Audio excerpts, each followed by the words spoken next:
Hello again. Not a day goes by, it seems to me, without somebody on the comments here suggesting that I'm a fool for not accepting the reality of what some people call the Great Replacement. Briefly, the idea is that a wicked plot is afoot to change the nature of Europe and America by importing millions of black people or Hispanics. These newcomers will eventually swamp the white majority, a process which has also been described as slow genocide.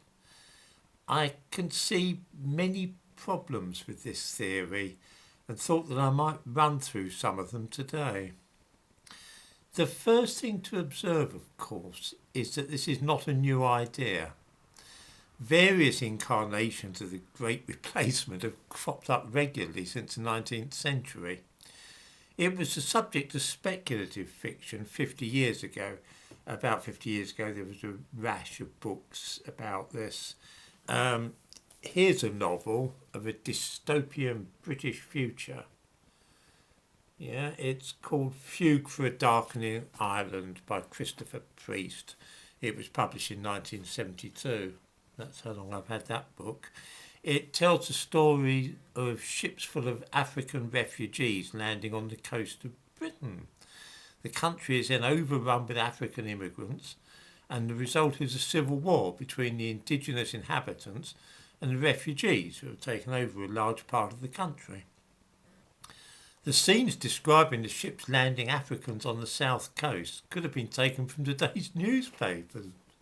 Prescient or what?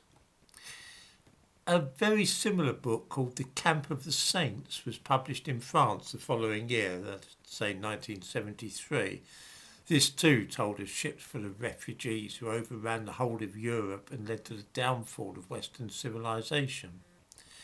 Africans and Arabs take over France and then they're joined by a load of Indians as well. In the end, Europe is occupied by refugees and asylum seekers. So we see that 50 years ago, that idea was a particular theme. It reflected more the anxieties of the early 70s than anything else. Novels like these laid the ground for modern fears, for the idea today about the Great Replacement.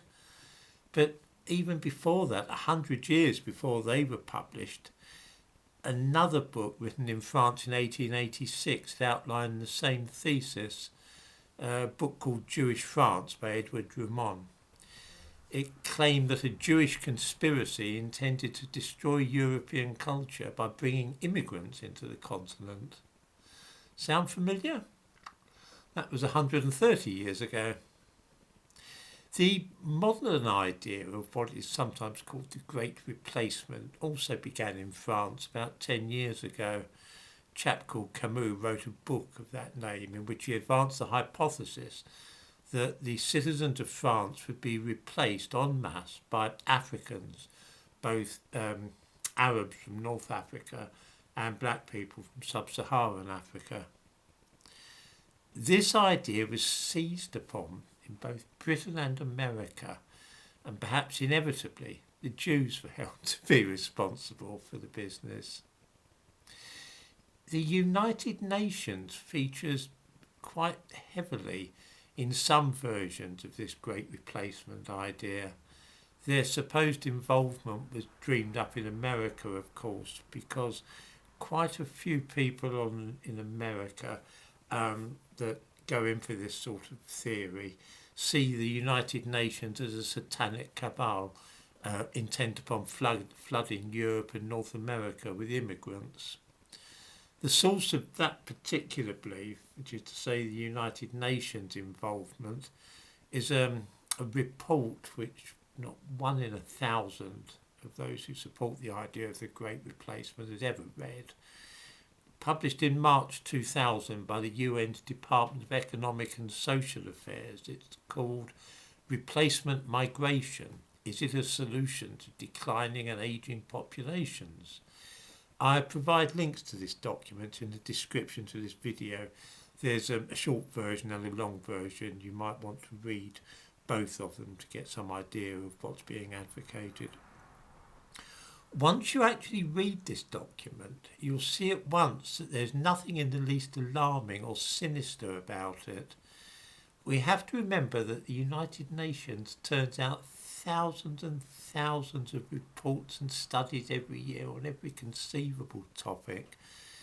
Hardly any of them will ever affect the real world. I mean, that's what the UN does. It just generates bump and paperwork. We also need to understand this, that the UN is very keen on seeing things remain just as they are. They like stability.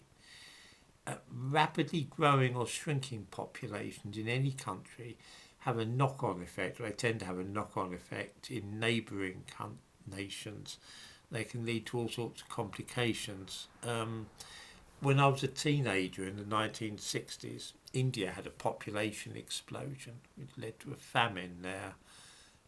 It also made nearby countries nervous for various reasons. There was a war with Pakistan in 1971, which of course led to the establishment of the new country of Bangladesh, which was formerly East Pakistan.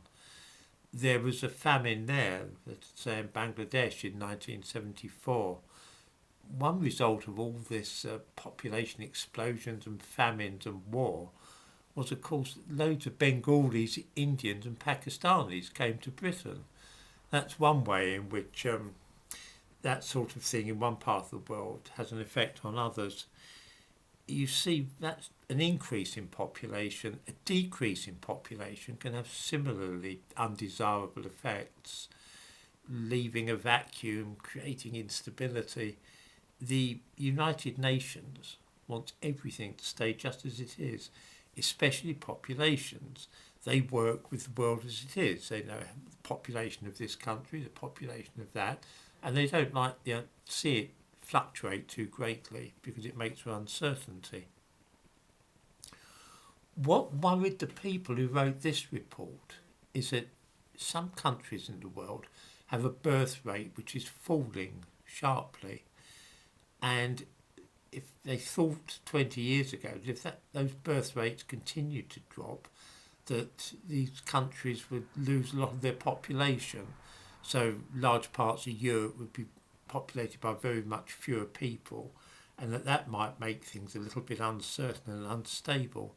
It's not only America and Europe that report looks at, it includes Japan, Korea and Russia as well.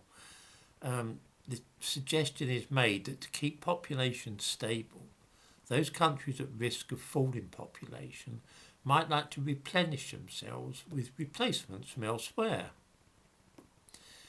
As we know, this policy began anyway, and it's completely unnecessary now. But it was a well-meant idea. It was a honestly made suggestion. For Britain, the United Nations said in 2000 that if 2,000 immigrants per million of the population entered the country every year, that would be enough to maintain the population at a steady level. The funny thing is that the actual figure last year was more like 250,000. If we adopted the UN plan, then we would in fact have halved the immigration to the United Kingdom at a stroke. I hope this has been helpful in explaining the idea of the Great Replacement and showing its origins. I'm quite sure that there are many who will still see it as a Jewish trick, but at least they'll now have a few facts and figures to look at.